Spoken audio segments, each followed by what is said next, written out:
Good evening. Now is it on? Okay. Hello. My name is Jennifer Parker. I am the orchestra teacher here at St. John's, and I do the 6th through 12th grade, but the 6th grade that I do is viola, cello, bass, plus St. Joe. And we split up our 6th grade class, and Mr. Mike Scholes teaches the violin class. We do that because they're beginners, and they need a lot of extra help, a lot of extra hands, and so we don't want to have to be 30 plus people in one room. It really, really helps to split them up for this year. So this is their only second time playing together, right? Yeah, we had one rehearsal yesterday, and then we played again just down in the band room, and then this is the third time they're going to be playing together. So this is the shortest orchestra concert you're going to attend. I told students to tell their parents that because last year I heard a grandparent drove over an hour and was like, what? That was so short. So, sorry, it's short. They only know so much music right now, okay? But if you come back in June, I promise, June 2nd, I believe it is, it's a Tuesday, they are going to know more music and you're going to be pretty impressed with what they can do in June. Okay? So what we're going to do is I'm going to talk with you a little bit more than I normally do to kind of take you down the journey that they've been doing since they started at the end of August. So at the very beginning, in August, some of them got a head start in summer orchestra, but we got our cases and we got our, well no, before that, they didn't even have a clue how to sit right in orchestra. So we had to show them, this is the way, this is the proper, whoops. This is the proper way to sit. Show them the proper way to sit. Okay, go ahead and fix that. So then we got our instruments out. We're starting to learn how it's fragile, how we have lots of things we need to do to take care of it. But then it was time to hold it, and that didn't go so well either. So then we go through all the proper steps, and this is how to hold the instrument properly. And show them really awesome, playing position. Okay. So then at first, they weren't allowed to get the bows out. The bows add a whole nother level of difficulty. So we just had to learn the names of our strings, the parts of our instruments. So tradition here in St. John's is that they needed to play the ant song to learn the names of their strings.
And they learned why this matters, that we don't just hold it like this. We have to hold it like this to be able to play fast and everything else in the future.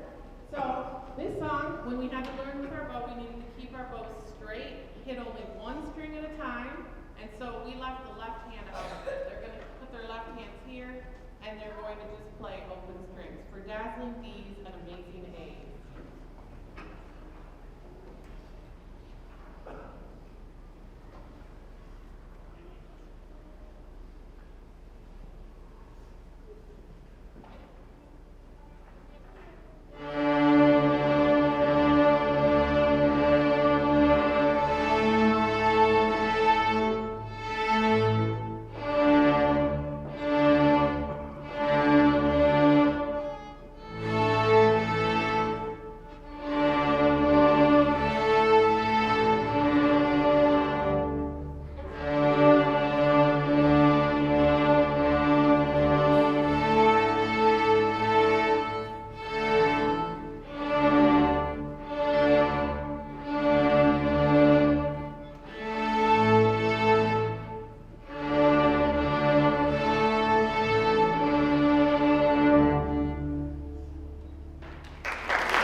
So the next thing, we needed to put both hands together. Set my bow down for a second. So a violin, violoncello, and bass, unlike a guitar or ukulele, does not have frets. You can see I have some stickers on here just so I can show the kids what I'm talking about. You can see they have stickers or tapes. That's their only guide to know where to put their fingers, because without that, it's not going to sound so good. So this year, they definitely have stickers or tapes, and then as they get older, gradually they'll start losing them and not needing them as much as their ear hears what to do. So we're putting both hands together, left and right hand, to play the D major scale.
That takes a lot of concentration to get the fingers down, the bow straight, hitting only one string at a time, and they're doing a really good job at this point. Okay, so next, we learn our first orchestra song. This is where they're not all playing the same thing.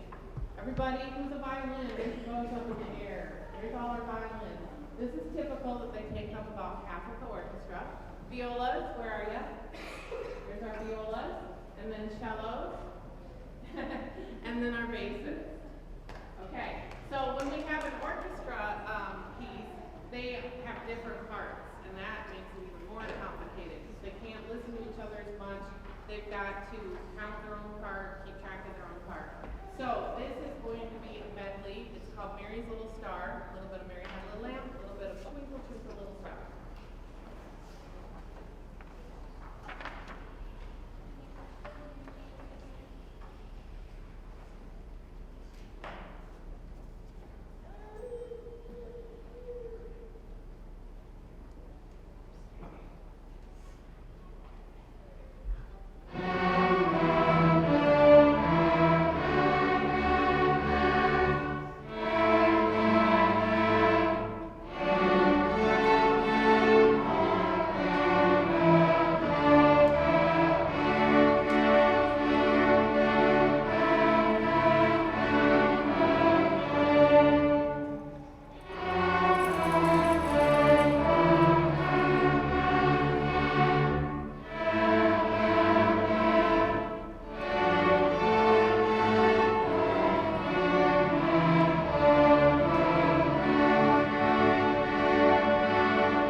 before winter break.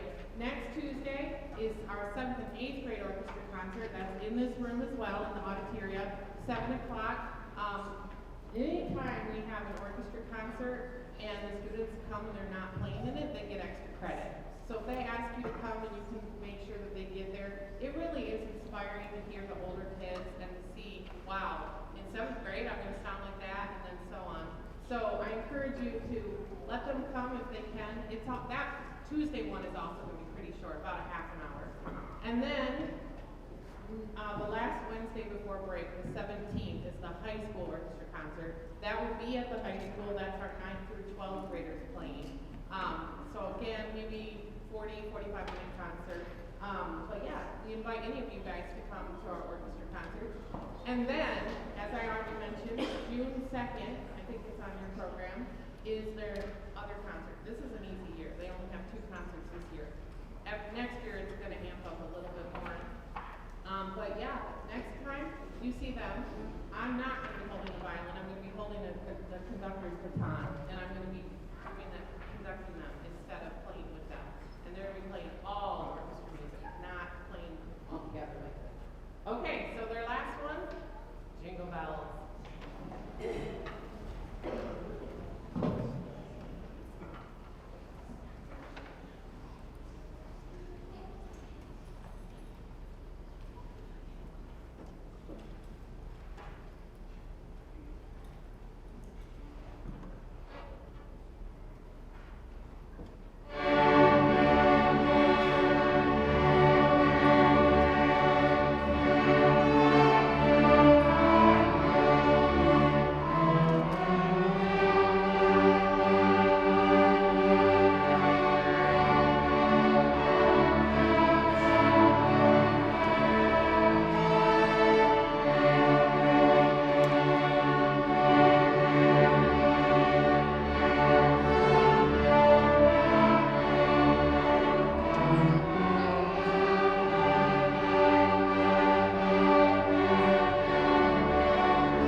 Because it gets a little bit crowded if everybody goes to the band room.